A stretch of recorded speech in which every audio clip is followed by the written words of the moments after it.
A little over 10 years ago, I was in a dorm room talking about drill here, drill now.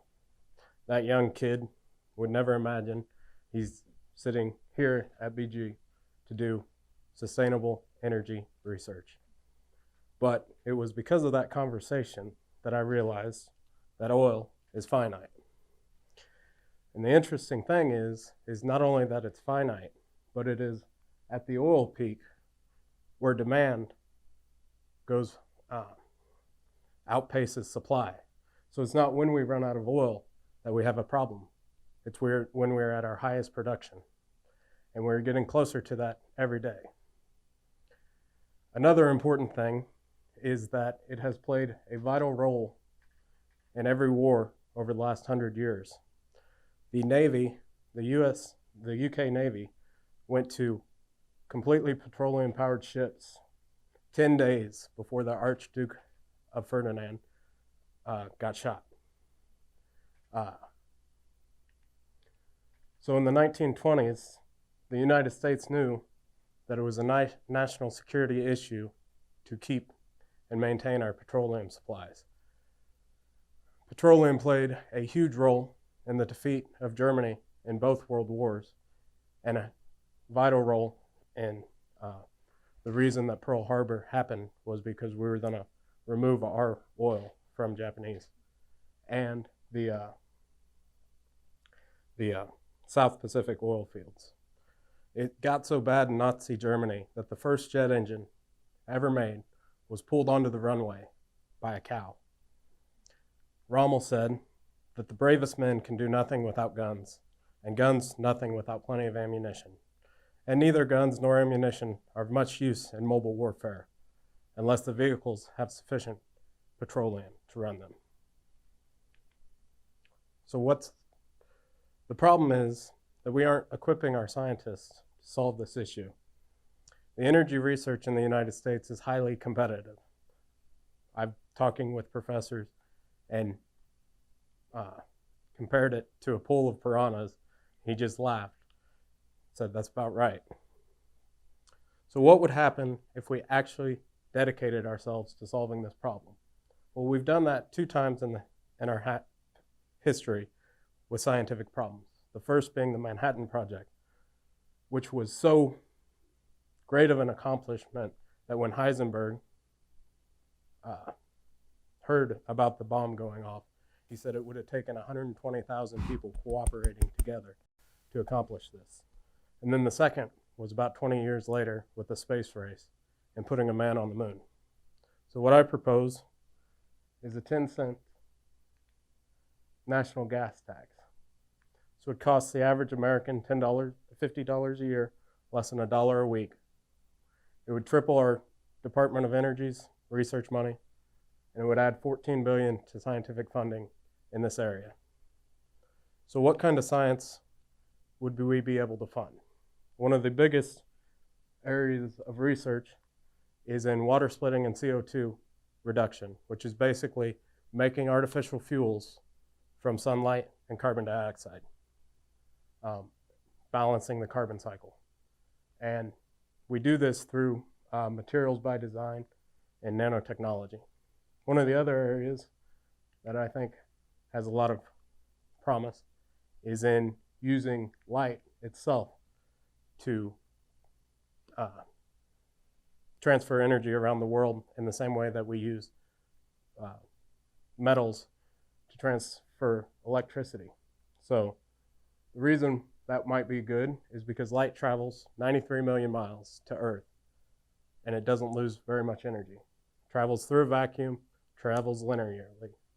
And we already use light to transfer information across oceans. So one of the benefits of that is that we could use light from the day side and transfer it to the night side. It's 12,000 miles at the circumference. This would lower CO2 emissions, and it would bypass our need for heavy metal batteries. So I propose that we owe a great debt to science already. So we don't even need to look at what we could achieve, but look at what we've already been the beneficiaries of. and that we owe a debt of gratitude to science. The single greatest humanitarian achievement in the world is the eradication of smallpox by the smallpox vaccine. Our computers, our electricity, our internal combustion engine, painkillers, and nitrogen fixation has played a vital role in the improvement of the quality of people's lives over the last 100 years. I think we also owe a debt to being able to live in this prosperous society to the soldiers that have died for it. And one of the ways we can pay that back and pay it forward is to ensure that soldiers don't have to die in the future for that freedom. So there's times we have prepared for peace. The Marshall Plan, the rebuilding of Europe, the Berlin airlift, and the protection of the German people and the space race. Trace Adkins has a song called A Prayer for Peace.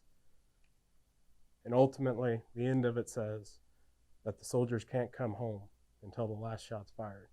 So what are we doing to enable peace in the future? So what would be some of the benefits if we were able to accomplish this? Well, it would reduce the poverty and death around the world. About 2 million kids die every year from indoor pollution caused by burning of wood.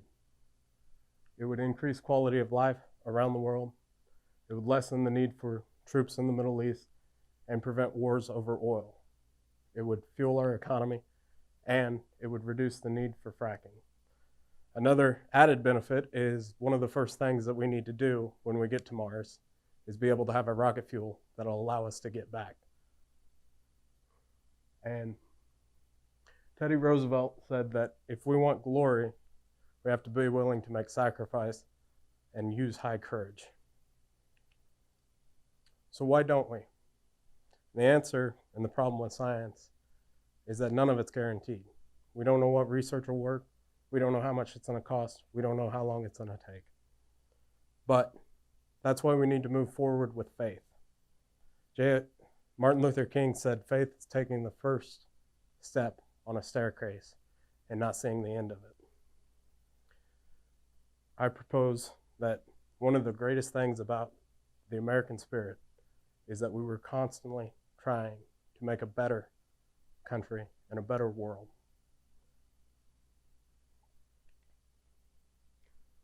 So, should we pay it forward? Martin Luther King said, life's most persistent question is, what are we doing for others? We must dare to be great and realize that greatness is the fruit of toil, sacrifice, and high courage. And to take on the heavy, hard tasks.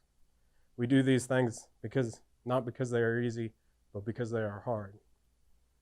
And if we fail, at least we fail while daring greatly, and not among those people who know neither great triumph nor defeat. I think we have a unique opportunity to help the world, and we owe a debt of gratitude to soldiers and scientists and all the people who have come before us to make this world a reality, not just for ourselves, but for future generations.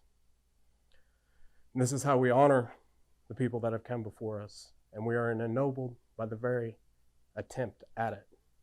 Archimedes said, give me a lever long enough and I can move the world. Well, that lever is science, and the foothold is human rights, the fulcrum, and the force is always love. I believe truly that together we can make a more peaceful and prosperous world for ourselves and all to come after us in the entire world. And this is what I hope we can accomplish. Thank you.